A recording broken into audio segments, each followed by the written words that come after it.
প্রশ্নের মধ্যে প্রশ্ন ধরেন আপনি তো নামাজ কালাম পড়েন, তাহাজ্জুদ নামাজ পড়েন, ওযু অবস্থায় থাকেন, আপনার ওয়াজ নসিহত করেন, এটা সত্য কথা, যদি পারেন বলেন, নাইলে বলার দরকার নেই। সেটা হলো আমি যে জিনিসটা বলতে চেয়েছি যে একটা গণতান্ত্রিক পরিবেশ যখন থাকে এবং দলের মধ্যে যখন একটা ফেয়ার কম্পিটিশন থাকে, তখন যারা জনপ্রিয় নেতা, যাদের জনসম্পৃক্ত, তাদের একটা ক্ষমতা থাকে। তো আপনার সেই ক্ষমতাটা ছিল একটা সময় আমি মনে করি, এবং এখন সেই ক্ষমতাটা নাই বলে আমি এখানে অভিযোগ করলাম। তো এখন সেটাকে আপনি যেভাবে কাটান, আপনি সত্য কথা বলেন তো, যে আপনি যখন মেয়র নির্বাচন করেছিলেন ওই সময়টাতে হঠাৎ করে আপনার তো না হওয়ার কোনো কারণ নাই, এমন কি হয়েছিল যে আপনাকে পরাজিত হতে হলো? ভোটের আগের রাত্রে আপনার কাছে কি এমন তথ্য গিয়েছিল, এবং ভোটের দিন আপনি আসলে সত্যিকার অর্থে কোরআন শরীফ শপথ নিয়ে বলেন তো যে আপনি আসলে কি কাজটা করেছিলেন সেই দিন? কি করে আইভি সেখানে হলো, কি করে তৈমুর আলম খন্দকার সেখানে বসে বলে সে কান্না, আজ তৈমুর আলম খন্দকারের এই অবস্থা কি? একটু বলেন না দেখি, সাহস থেকে একটু বলেন দেখি। আমি সময় দিলাম, আপনি বলেন এই কথাটা। নামাজ পড়ি, কোরআন পড়ি, এই কথাটা বলেছেন, এই উত্তরটা আমি অ্যাভয়েড করলাম। শুধু আমি এইটুকু বলবো, তখন একটা তত্ত্বাবধায়ক সরকারের ইস্যু ছিল, এবং আমি নির্বাচনের পরদিন বলেছিলাম একটা কথা, যারা আমার মনে হয় রনি ভাই অনেক স্মার্ট, উনি বুঝবেন। আমি বলেছিলাম হেরেছি আমি, জিতেছেন শেখ হাসিনা, প্রমাণ করেছেন নির্বাচন কমিশন একটা সুষ্ঠু সুন্দর নির্বাচন হতে পারে। একটু স্মৃতিচারণ করতে চাই, আমার হাইট আপনার আপনি আপনার কথাটা শেষ করতে দিলেন না। একটু আমার বক্তব্য শেষ করে দিতে হবে, আপনি যোগ করবেন। খুব গুরুত্বপূর্ণ। আমি বলেছিলাম হেরেছি আমি, জিতেছেন শেখ হাসিনা, প্রমাণ করেছেন নির্বাচন কমিশনের আন্ডারে সুষ্ঠু সুন্দর নির্বাচন হতে পারে সেনাবাহিনী ছাড়া। যারা বুঝার দরকার তারা বুঝে নেবে।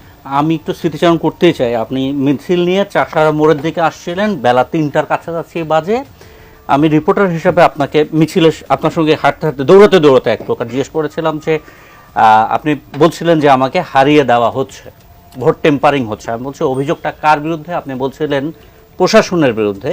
আমি মোবাইল ফোনও করছিলাম, মানে ফোনে লাইভ করছিলাম।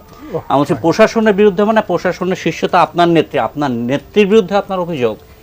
আপনি হাঁটা থামিয়ে দিয়ে বলেছিলেন যে আমি বিকেল 4টার পর সংবাদ সম্মেলন করব। আপনার ওই সময় ক্ষোভটা আমি দেখেছি, ক্ষোভটা সরাসরি সরকারের বিরুদ্ধে ছিল। আর আপনি যদি একটু, আমার যদি ভুল থাকে একটু যদি ব্যাখ্যা করেন। না, আপনার ভুল নাই, বাট দেখেন আমি একটা জিনিস বুঝি, শামীম ওসমান মেয়র হলো কিংবা রনি ভাই এমপি হলো, রনি ভাই একটা দল করে, আমি একটা দল করি। কিছু মানুষ আছে দেওয়ার জন্য আসে, আর কিছু মানুষ খাওয়ার জন্য আসে।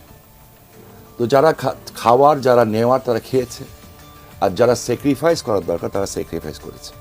এটা যুগে যুগেই হয়, কিন্তু ইন এভরি সেক্টর। এই আপনার এই টেলিভিশনের ভিতরে দেখবেন অনেক সাংবাদিকতা আছেন যারা হয়তো অন্যভাবে উপর দিকে উঠতে চান, হ্যাঁ, আবার অনেক আছেন যারা রিয়েল নিউজ করতে চান। আপনি নিঃসন্দেহে বড় নেতা এবং স্যাক্রিফাইস আপনাকে মানায়। আপনার মতো যারা শক্তিশালী নেতা তারা আসলে আওয়ামী লীগে এখন কতটা স্যাক্রিফাইস করছে এরকম এবং করে টিকে আছে, আর উনি যাদের কথা বলছেন তারা কতটা ক্ষমতাশালী হয়েছে, এই অনুপাতটা একটু বলবেন। হ্যাঁ, আমি শুধু এইটুকু বলবো আপনাকে যে রনি ভাই পুরো জিনিসটা অন্যদিকে দিয়েছে, থ্যাংক ইউ ভেরি মাচ।